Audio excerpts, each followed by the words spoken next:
시편 43편 1절에서 5절 말씀 우리 한 절씩 교독합니다. 하나님이여 나를 판단하시되 경건하지 아니한 나라에 대하여 내 송사를 변호하시며 간사하고 불의한 자에게서 나를 건지소서. 주는 나의 힘이 되시니 하나님이시거늘 어찌하여 나를 버리셨나이까. 내가 어찌하여 원수의 억압으로 말미암아 슬프게 다니나이까. 주의 빛과 주의 진리를 보내시어 나를 인도하시고 주의 거룩한 산과 주께서 계시는 곳에 이르게 하소서. 그런즉 내가 하나님의 제단에 나아가 나의 큰 기쁨이 하나님께 이르리이다. 하나님이여 나의 하나님이여 내가 수금으로 주를 찬양하리이다. 함께 읽습니다. 내 영혼아 내가 어찌하여 낙심하며 어찌하여 내 속에서 불안해하는가. 너는 하나님께 소망을 두라. 그가 나타나 도우심으로 말미암아 내 하나님을 여전히 찬송하리로다. 아멘. 시편은 Song of Song, 노래 중에 노래라는 책이죠. 시편의 말씀들은 하나님을 향해 올려드리는 경배와 감사의 찬양의 고백이라고 할 수가 있습니다. 하나님을 믿고 따르는 신자들이 자신의 삶에서 경험되어지는 그런 모든 희노애락의 감정들을 또한 이처럼 시로서 노래로서 하나님 앞에 고백하고 있기 때문이죠. 때문에 시편의 말씀은 모든 시대 하나님을 믿고 살아가는 신자들의 마음을 대변하고 있으며 하나님을 진정으로 찾고 구하는 신자라면 누구나 공감하게 되는 말씀이다라고 할 수 있습니다. 따라서 우리는 시편의 말씀을 읽음으로 우리의 마음이 해갈되는 은혜를 맛보게 되는 것이죠. 나와 같은 처지의 어려움 속에서도 좌절하거나 포기하지 않고 하나님을 믿고 의지함으로 정말 죽을 것만 같은 그러한 고난의 시간들 속에서도 인내하고 참아낸 그런 시편 기자들의 이야기를 통해서 우리의 마음이 새 힘을 얻고 또한 우리의 믿음이 더욱 견고하게 되어지는 그러한 은혜를 누리게 되기 때문입니다. 오늘 시편 43편 1절의 말씀은 하나님을 향하여 자신의 억울한 상황을 토로하면서 하나님께 항변하는 말씀으로 시작을 하고 있습니다. 하나님이여 나를 판단하시되 경건하지 아니한 나라에 대하여 내 송사를 변호하시며 간사하고 불의한 자에게서 나를 건지소서. 먼저 시편 기자는 하나님 앞에 자신의 억울함을 항변하면서 하나님께서 나를 판단해 주십시오. 하나님께서 저를 판단해 보십시오. 라고 이야기를 하고 있습니다. 무엇을 판단해 달라고 하나님 앞에 요청하는 것입니까? 나 자신과 비교했을 때 경건하지 않은 나라들 그리고 불의한 자들 그 사람들과 자기 자신을 비교하여 판단해 줄 것을 하나님 앞에 요청드리고 있는 것이죠. 시편 기자는 지금 자신을 대적하는 불의한 자들로부터 어때요? 자신의 그 결백을 호소하고 있는 것입니다. 자신의 그 결백을 하나님은 아시지 않습니까? 정말 그렇지 않습니까? 우리는 때로 이 땅을 살면서 억울한 일들을 많이 당할 때가 있습니다. 우리 자녀들도 집에서 생활하다 보면 어떤 일을 많이 겪어요? 어떨 때 가장 화가 나요? 내가 하지 않았는데 엄마 아빠가 네가 했다라고 혼낼 때, 그렇죠? 그런 걸 보면 엄마 아빠라고 해서 모든 걸 다 아는 것은 아닌 것 같아요. 엄마 아빠도 부모님도 사람이기 때문에 눈에 보이지 않는 상황들에 대해서는 이렇게 추측할 수밖에 없거든요. 그러다 보니까 억울하게 누명을 쓰는 일들이 사소하지만 그런 것들이 생겨나게 되는 것이죠. 그런데 어때요? 가정의 울타리를 벗어나서 사회로 나가서 살게 되다 보면 세상에 나가서 살다 보면 더 큰 억울한 일들을 당할 때가 있다는 거예요. 특별히 하나님을 믿지 않는 또한 불의한 자들이 있기 때문에 악을 일삼는 자들이 있기 때문에 그들이 믿는 자들을 속이고 믿는 자들을 또한 올무에 걸려 넘어지게 해서 억울한 그러한 잘못을 당하도록 만드는 일들이 참 많이 있는 것이죠. 시편 기자는 그러한 상황에 처해 있는 것입니다. 그래서 하나님 앞에 자신을 억울하게 누명씌우고 대적하는 그 불의한 자들로부터 나를 판단하셔서 나를 좀 변호해 주십시오. 결국 나를 그 불의한 자들의 그 악함으로부터 구원해 주십시오. 나를 건져 주십시오. 라고 하나님 앞에 그렇게 간청을 드리고 있는 것이죠. 시편 기자는 나를 판단해 달라고 이런 어떤 긴박한 표현을 쓰면서 하나님의 구원의 은총이 얼마나 시급하게 필요한 것인가, 얼마나 간절한가를 하나님 앞에 고백드리고 있는 것입니다. 우리가 이 시편 기자의 항변을 통해 깨닫게 되어지는 것은 무엇보다 신자들은 이 땅을 사는 동안 억울하고 또는 그렇게 힘든 일이 있을 때에 그 문제를 해결하기 위하여 세상으로 가는 것이 아니라 세상에 어떤 권력이 있고 힘이 있는 자를 찾아가는 것이 아니라 무엇보다 누구를 찾아가야 돼요? 하나님을 찾아가야 한다라는 것입니다. 하나님을 믿는 신자들은 이 땅을 살면서 겪게 되는 모든 일들을 첫 번째로 하나님 앞으로 가지고 나아가야 합니다. 그래서 하나님 앞에 항변해야 해요. 하나님 앞에 토로해야 합니다. 내 마음에 억울함이 있을 때에, 나를 화나게 하는 누군가가 있을 때에, 나를 짜증나게 하고 나에게 억울한 누명을 씌우는 누군가가 있을 때 그 사람을 직접 찾아가서 그 사람을 해코지하거나 그 사람에게 내 화를 풀어버리는 것이 아니라 누구에게로 가야 한다고요? 누구에게로? 아은이? 그렇죠. 자신감 있게 이야기해요. 하나님에게로 가지고 나가야 한다. 하나님께로 가지고 나가야 해요. 하나님께로 가지고 나아가면 하나님께서 하나님의 능력으로, 하나님의 방법으로 우리의 마음의 그 모든 억울함들을 싹 다 풀어주시는 겁니다. 우리의 마음에 진정한 기쁨과 평안을 회복시켜 주시는 것이죠. 신자는 세상에서 겪는 어려움의 문제들, 억울함의 문제들을 특별히 세상의 법정으로 가지고 나가서는 안 됩니다. 세상의 법이라고 하는 것은 온전하지 않죠. 세상의 법 또한 사람이 만들어 온 기준에 불과하기 때문에 그 법 자체도 언제나 모순이 있고 그러한 불합리한 그러한 요소들이 있는 것이에요. 따라서 하나님의 사람들은 자신이 겪는 그러한 불의한 상황들 속에서 무엇보다 먼저 하나님을 찾고 구하는 자들이 되어야 합니다.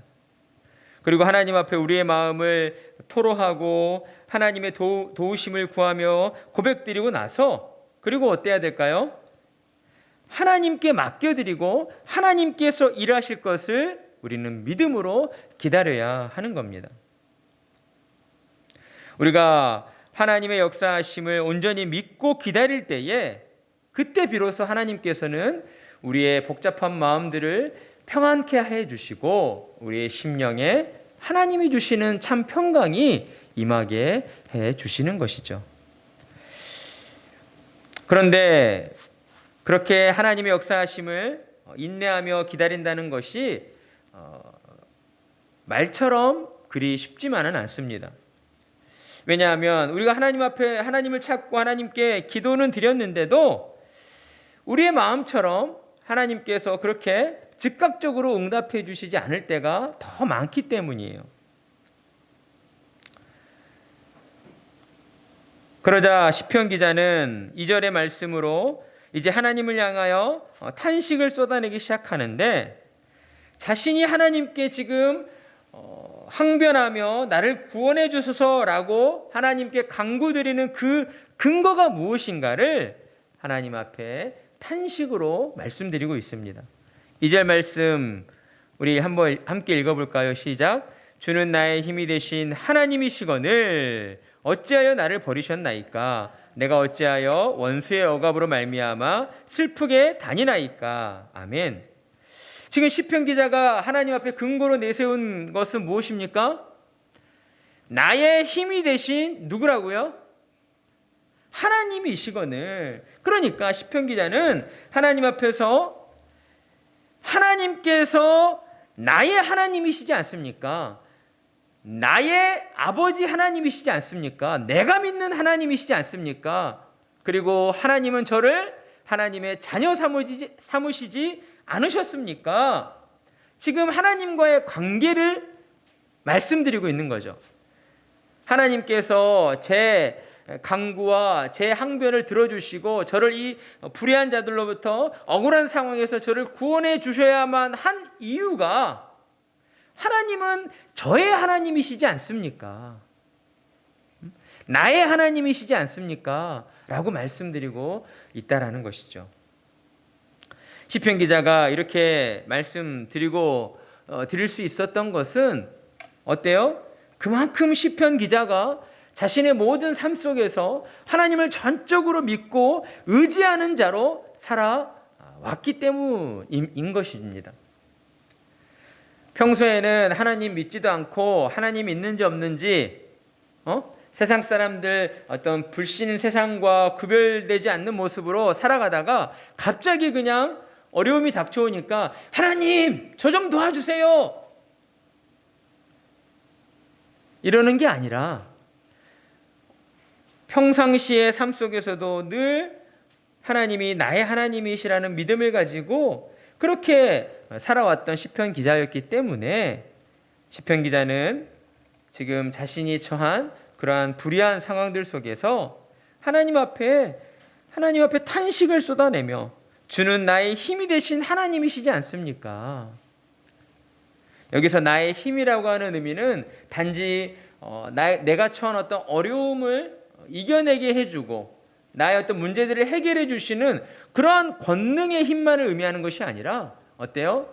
이 세상을 살아갈 수 있게 해주시는 그 에너지의 근원, 그 힘을 의미하고 있는 거죠. 하나님께서는 내 모든 삶의 근원이 되시는 분 아닙니까? 나를 살게 하시고 나를 있게 하신 분이 아니십니까?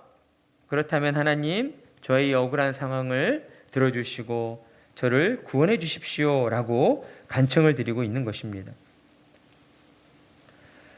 그런데도 하나님께서는 시편 기자의 간구에 즉시로 응답해 주시지 않는 것 같습니다. 시편 기자의 탄식을 2절의 탄식을 통해서 우리가 알 수 있는 것은 시편 기자가 지금 현재 더욱더 고통스러워하는 것은 자신을 억압하는 그런 대적하는 불의한 자들 때문이 아니라 반대로 나의 힘이 되어주시는 하나님께서 나의 이 간구에 응답해 주시지 않는 것으로 하나님이 침묵하시는 것으로 말미암아 더욱 고통스러워하고 있다라고 하는 사실입니다. 여러분 그러지 않을까요? 부모와 자녀의 관계로 우리가 생각을 해볼 때에 자녀가 어떤 고통 가운데 놓여 있어요. 어려움 가운데 놓여 있어요. 그래서 부모를 찾고 구하며 도와달라고 했을 때에 부모가 침묵하고 있다. 자녀의 그러한 신음하는 소리를 못 들은 척하고 있다라고 한다면 그것처럼 마음이 아프고 괴로운 일은 또한 없을 것입니다.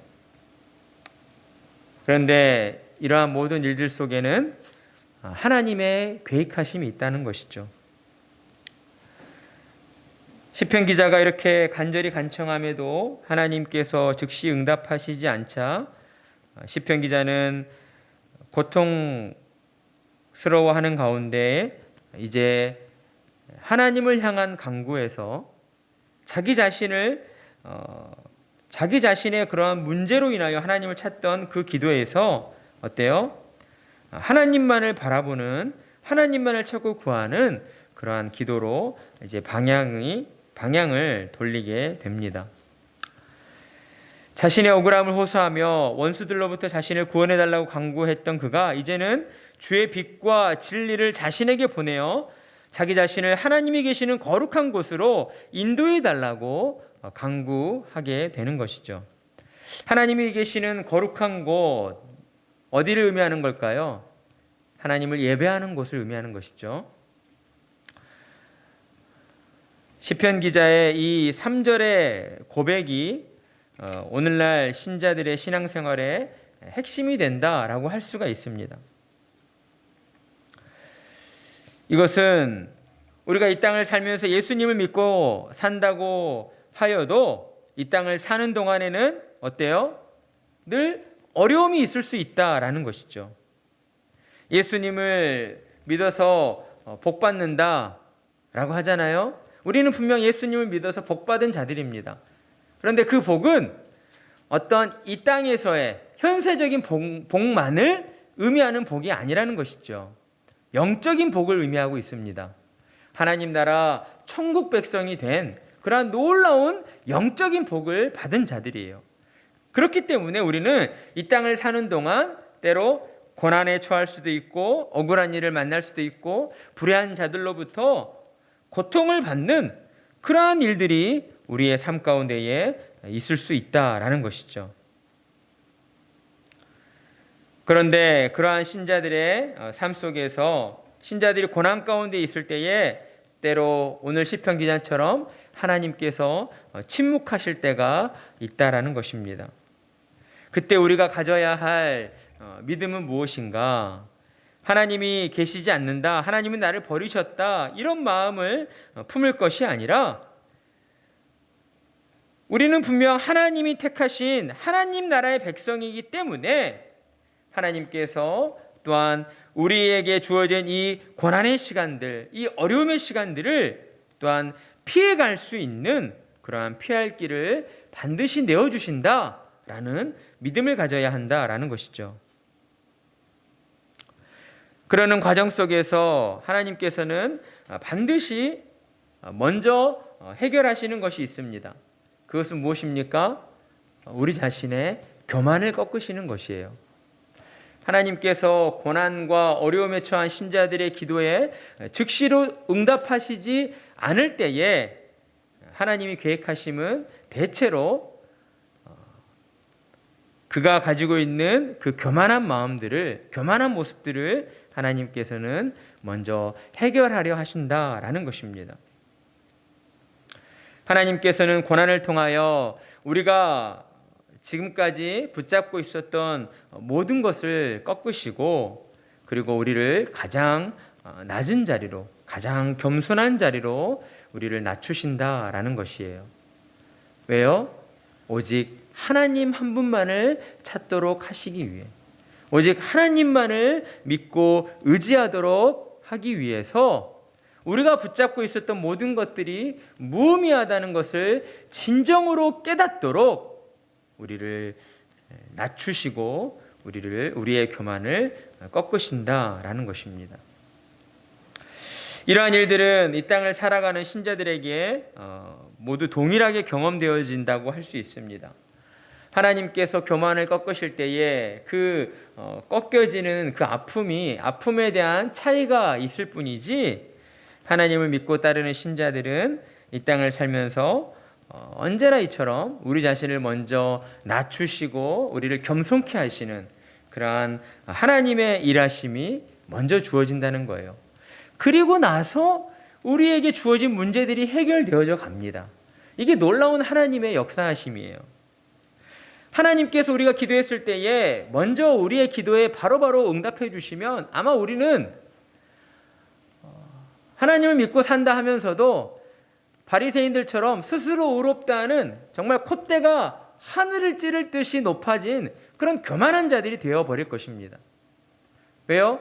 내가 기도하기만 하면 하나님이 다 응답해 주시니까, 내가 기도하면 내 문제가 다 하나님께서 해결해 주시니까 누가 나를 대적하겠어? 교만한 마음이죠. 교만한 자세인 거죠. 마치 하나님을 자기의 종 부리듯이. 절대 있을 수 없는 일이죠. 그래서 하나님께서는 우리를 사랑하시기 때문에 우리가 고난 가운데 있을 때 하나님을 찾고 구하면 바로 응답해 주시는 것이 아니라 그 고난의 시간들을 버티게 하시는 거예요. 어느 정도 인내하고 그 시간들을 감당할 수 있도록 우리를 이끌어 가십니다. 그러면서 우리를 점점점 낮추셔요. 그러다 맨 마지막에 어떻게 돼요? 하나님 앞에 두 손 두 발 다 들고 나오는 거죠. 하나님밖에 없습니다. 정말 제가 믿고 의지할 분은 하나님밖에 없습니다. 하나님 뜻대로 역사하십시오. 하나님께서 우리를 낮추시고 우리의 교만을 꺾으실 때에 이제 우리 안에 놀라운 변화가 일어나죠. 나를 힘들게 했고 나를 억울하게 했던 그 모든 불합리한 일들이, 그 모든 고통스러운 문제들이 이제 더 이상 큰 문제로 여겨지지 않는 거예요. 분명 내 앞에 어떤 문제가 놓여져 있긴 한데 그 전까지만 해도 그 문제 때문에 막 마음이 조급해지고 마음이 막 답답하고 못 살 것 같았는데 하나님께서 우리에게 은혜를 주셔서 우리를 낮추시고 우리의 교만을 꺾으시니까 어때요? 그 큰 문제가 큰 문제로 보이지 않아요. 왜입니까? 내 문제를 하나님께 맡겨드렸기 때문이에요. 하나님께 맡겨드렸기 때문에 이제 하나님께서 하나님의 때에 반드시 그 일들을 이루신다. 내 기도에 반드시 하나님이 응답해 주신다라고 하는 그 믿음이 우리 안에 자리 잡게 되기 때문입니다. 이렇듯 신자의 마음이 이제 하나님을 향하여 교만이 꺾여지고 겸손해져서 하나님만을 찾고자 하는 그 심령으로 이제 변화되어 가자 시편 기자도 어떻습니까? 뭘 갈급해하고 있어요?